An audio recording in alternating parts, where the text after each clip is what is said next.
So as I mentioned, the Bessborough story has moved on to another level now where planning permission for flats has been allowed or will be allowed. So you're looking at a lot of development down there where to go ahead. It would be 140 apartments on the site of the former mother and baby institution. And if you've been asking or wondering, was there ever a dig or a scan or anything like that done down in Bessborough by anybody over the decades? The answer to that is no. That was never ever done. Nothing like that. The most that you can say that was ever done down there was the official commission who carried out all of the investigation into mother and baby's home did a map-based assessment. That's all. Looking at maps and studying, I suppose, what you would call maybe a cartography of the area. But we know of 923 children associated with Bessborough from birth to a very young age who died between 22 and 98. But there are only burial records for 64. Many people think this is beyond disrespectful to build anything on the land and that it should just be a memorial. Now, I have to say that Cork City Council, according to Catherine Corliss, carry a lot of shame for this, and the planners, and in time they will be remembered for this. How could they, God forgive them, another person said, have they no soul, no heart? How could they think of building on land where children are missing and may well be buried? They're the words of Madeleine Walsh, whose son William was 6 months old when he died in Bessborough in 1960. But everybody has a story to tell, and amongst them is Anne. Anne, good morning. Good morning, Neil. You were born in Bessborough and like many small babies adopted. What do you make of this news? I'm actually not surprised, to be totally honest. I am shocked and disappointed, but I'm not surprised. I feel that not enough was done in years gone by to protect the Bessborough grounds. And I feel that it was like a political football. Everyone was blaming everybody else. A CPO should have been done. Okay, so compulsory purchase order. Do you think it's too late for that? Because I was just reading in the Echo this morning where Micheál Martin last week stated that his view was the Cork City Council should have purchased the Bessborough site and that the government will now decide how to respond if the planning is upheld. Now, the planning has been upheld, which means that, in theory, they can build apartments on the site. Now that that decision has been made, isn't Micheál Martin now saying that the government will intervene? They'll have to intervene, I would say, with all the outrage. He's been very quiet, though, since the announcement, I've noticed. There's been no statement by him, None. which I'm quite surprised by. But just a slight correction, Neil, it wasn't 140 that was granted, it was 106. Block C was rejected. Okay. Well, it's important that you correct that because I'm quoting newspaper reports this morning of 140. But the original application was 140, but 106 was granted. Does that make a huge difference, though? To be honest with you, in the scheme of things. Not particularly. Okay, no, 106. No, not particularly. And do you mind me telling us a little of your life story? Yeah, so I was born in Bessborough in the early 70s. I was placed with my adoptive family at 7 weeks old. I was basically ordered in that they wanted a specific looking child and I fit the bill. Okay. Did they pay for that? Yes. Well, when they say specific looking child, what was their preferred child? They preferred dark hair, brown eyes, so that I'd kind of fit in with the family. Okay. And there was a cost of that. Many people had to pay, not just Irish families or husbands and wives, yes. but some children went to America and American parents paid. Yeah. Yeah, they would have been classed as donations, but money was handed over. Yeah, well, it's still handing over money. And how was that for you? I didn't have a good childhood. I had an adoring father. My mother, I don't think she bonded at all. There was no love there, really, to be honest. She was very strict, very cruel. She had her own issues, and I suppose they were never really addressed. She was an alcoholic and manically depressed. She had been sexually abused by a family member, and that continued on with me when I turned 8. When you were 8 years old, you were sexually abused by a family member. Yeah, and that continued for 4 years. Every week for 4 years. God, that must have been a very, very scary, hurtful time for you. Looking back on it, there was no talk. There was no talk about sex or anything like it. So at the time, you didn't know what was happening to you. You couldn't verbalize it, so there's no way you could tell anybody because you didn't know that it was completely wrong. You just knew that you didn't like it, and it was extremely painful.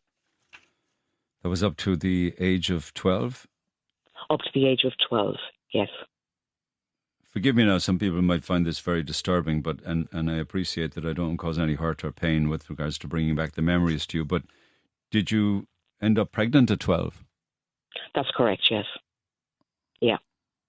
Did anybody know? Go ahead, sorry. I ended up pregnant at 12 and miscarried. Did you tell anybody about the pregnancy? No, because at that age I didn't actually know I was pregnant. All I knew at the time was that I was in horrendous pain and I was bleeding. I bled on the sitting room carpet, and my adoptive mother basically dragged me up the stairs to my bedroom and locked the door, and I was left on my own. Did she say anything? Nothing. Absolutely nothing. Think she knew what was happening? She did. She did indeed. That's horrific. Yeah. How do you process that as a child? Like, God Almighty, must have been awful. I suppose fear. At the end of the day, it's fear, and I think there's the brain has a massive coping mechanism in that you shut things out. You kind of block things. You know what's happening is cruel. You know what your body is going through is horrendous. But because you can't verbalize it, you try to shut it all down, to be honest. I think that's kind of the best way to describe it to some extent. Listen, you're a child. You wouldn't know how to verbalize it or who to talk to or, no, how to look for help or like you say that your adopted father was a good man, was he? Very much so. Yeah, very much so. And so clearly he was he aware of your childhood and what was happening? No.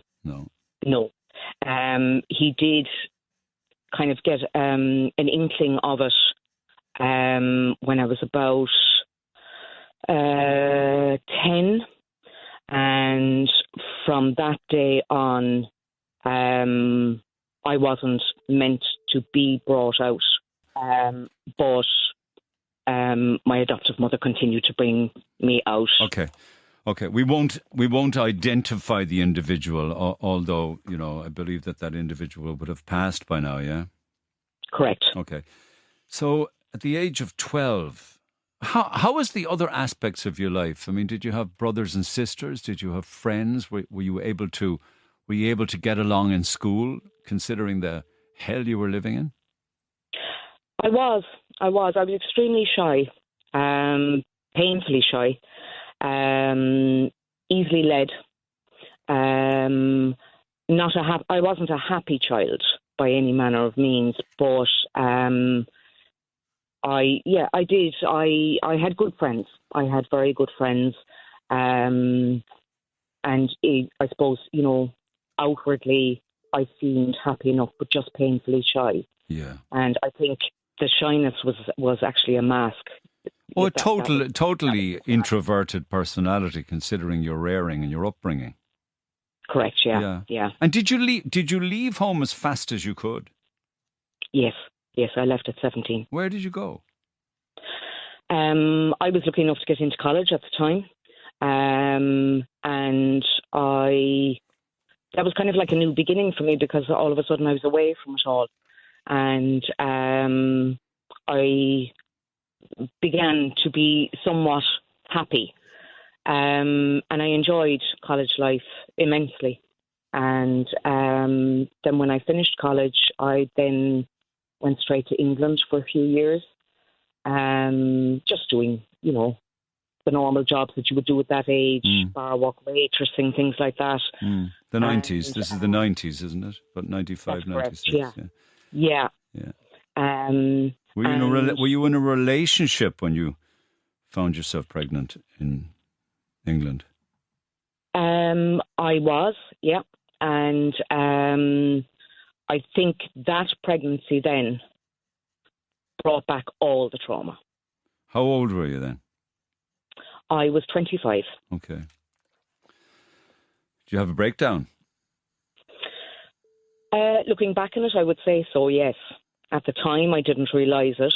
I turned to drink and drugs. And again, to mask everything. I did Class A drugs. Thankfully, I never did heroin. And I drank heavily. And I then, once I kind of copped on, I suppose, and realised I needed to look after the baby inside me, I gave up the drink and the drugs and focused on the child. But so was it at that point during the pregnancy that you came back to Cork? No, I came back to Cork after the baby was born. So you arrived back to your adoptive mother? No, I never went back home. So I'm not originally from Cork. I didn't go back home. So at what point did your adoptive mother threaten to send you to Besborough if you came home? If you darken our door, we'll send you to Besborough. We did everything to get rid of your ingrained genes. You're the same as your birth mother, a disgrace. So that was when I told them that I was pregnant when I was in England. You had wished to come back and they said, you brought shame on us and that's not what we paid good money for. Correct, yeah. But it has to be said that your adoptive father privately was engaging with you during the pregnancy. Correct. Yeah. Did you ever wonder why he did all of this privately and didn't do it in, the full headlights of his wife and society? Why he had to do it quietly? I suppose at the end of the day, he loved her. They were husband and wife. He didn't agree with her, but he would do everything to stand by me and help me as much as he possibly could. So your adopted mother had a lot of complications in life, obviously. Very much so. And a lot of life scarring as well, herself, that she was dealing with and trauma. Yes, yeah. She did. She had a nervous breakdown before my adoption was even finalised. And how was the baby when your little baby was born? Considering the issues you had with drink and Class A drugs, no complications? Slightly underweight, but other than that, absolutely perfect. So that's a miracle, isn't it? Yeah. And the rest of your life, you were a single mother at this stage. How did the rest of your life work out for you? In general, now good. I think my mid-20s and maybe for a decade up until my mid-30s, they were tough. It was then that I really processed everything I went through. They were dark times, but I did it. And it was probably the best thing for me, because otherwise I really wouldn't have been able to move on and live my life as such. Did living that life involve the baby? Of course, absolutely. Good for you. My child is the only flesh and blood that I had ever met. Mustn't have been easy for you, though. No, but, you know, we all have tough times, and we soldier on, and we get there in the end, and it's always worth it. It's always worth it. And you've never stopped visiting Bessborough, have you? You feel an overwhelming sense of, belonging to Bessborough? I do, to some extent, yes. I suppose in that the adoptive home never felt like a home to me. And through the years... No home has felt like a home to you? Yeah, nowhere ever felt like a home. And I suppose, in a way, even though I can't stand the sight of the actual Bessborough house, the area I find very, very calming. It resonates with me.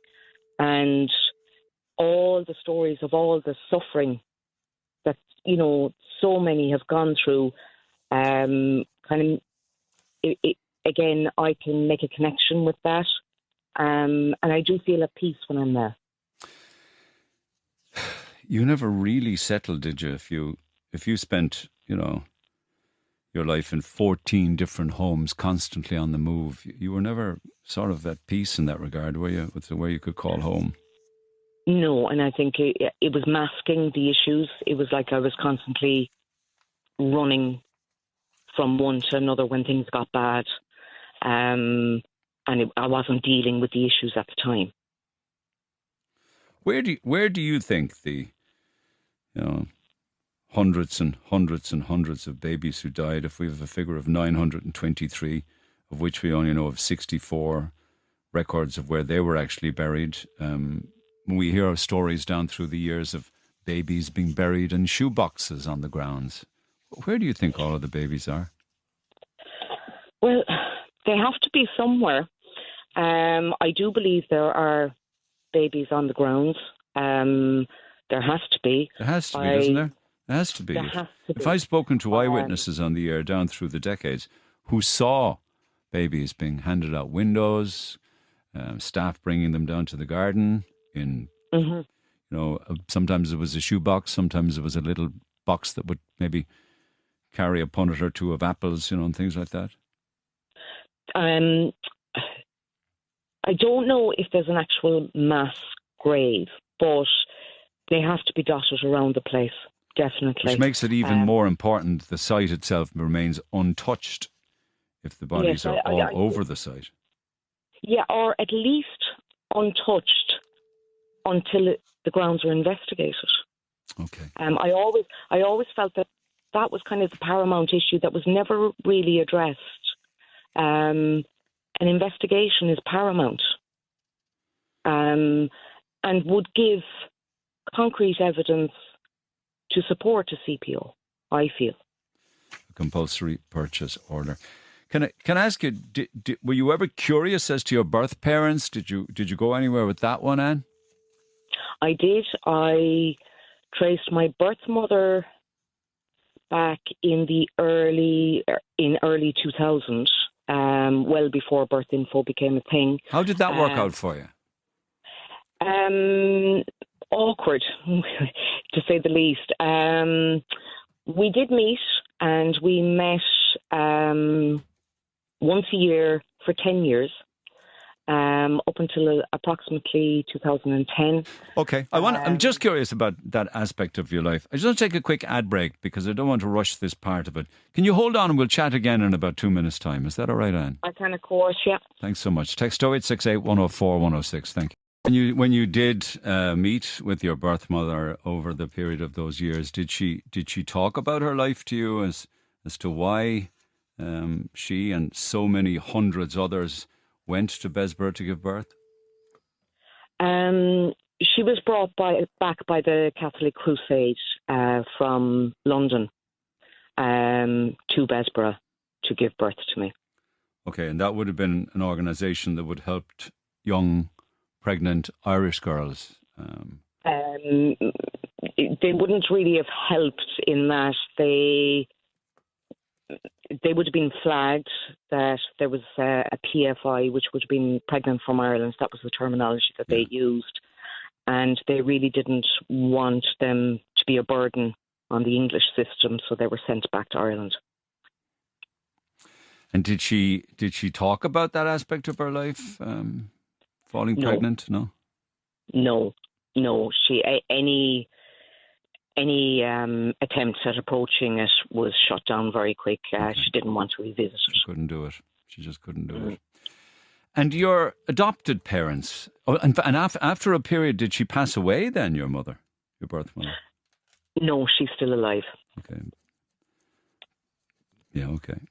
So, but there's no contact at this stage, no? No, it didn't work out. There was no bond there as such. I felt that there was no grow really, but it gave me answers. It gave me closure. I don't regret it in the slightest. And your adopted parents, what of them? Both are deceased. Okay.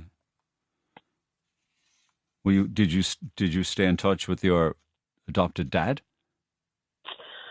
My adoptive father was hard to trace, and I finally connected with a half sibling through DNA from my birth father's side in 2022. Mm. And my birth father had died the previous year. Mm. Had his wife predeceased him? He married, but they are now divorced, and that happened a hell of a long time ago. He never married again. Okay. So you never had an opportunity to tell him what happened to you as a child? No. Would that have been important to you to tell him? I think so. Mm. Yes, it would have been, because this kind of rhetoric that goes around about adoptees, to give you a better life, and that's the kind of the reasoning behind it, and we don't all get a better life. No, you were put in the range and within reach of a predator. Correct. Yeah. There's a lovely text coming in of support for you. And it's only right that it should be that way. Here's one in particular. I'll read some others in a minute. Text 0868 104 106. Neil, God love that woman. What a tough earlier life she had. I believe we should all be out protesting with regards to this decision of atrocity in Besborough. We should be chaining ourselves to the gates of Besborough and refusing to leave. This is a stain on our history. Who in God's name would want to live there anyway when beautiful babies could be buried under their homes? Let's get out and protest for all these young women and all those that suffered. What do you make of that? It's lovely to that people are supportive of protecting Besborough. I actually think what should be fought for is an investigation. It would also give weight to a judicial review if one was taken. Yeah, I mean, Besborough should be treated the very same as Tuam was, really, and every single type of investigation, whatever that may be, scans, preemptive digs, things like that, all should be undertaken really before anything is ever done with regards to. I think when the council decided to outsource the responsibility to the developer, they shirked their responsibility. And what have the developers said in the event of them coming across the remains of babies? They're meant to stop all work. But it's I that's cart before the horse stuff. You know that. And plus as well, no disrespect to the developers, but if the archaeologists had been paid by the developer, that's not independent. Okay. We need some kind of intervention by City Council and indeed by government on this one. We really and truly do, just to make things right for those that are suffering and those that have history and perhaps a son or a baby son or daughter buried there. Thank you so much, Anne, for taking the call this morning. I can imagine that revisiting aspects of your life and your childhood is difficult and painful, so I do appreciate it. Not at all. Thank you very much for having me on, Neil. Okay, my pleasure. Thank you so much.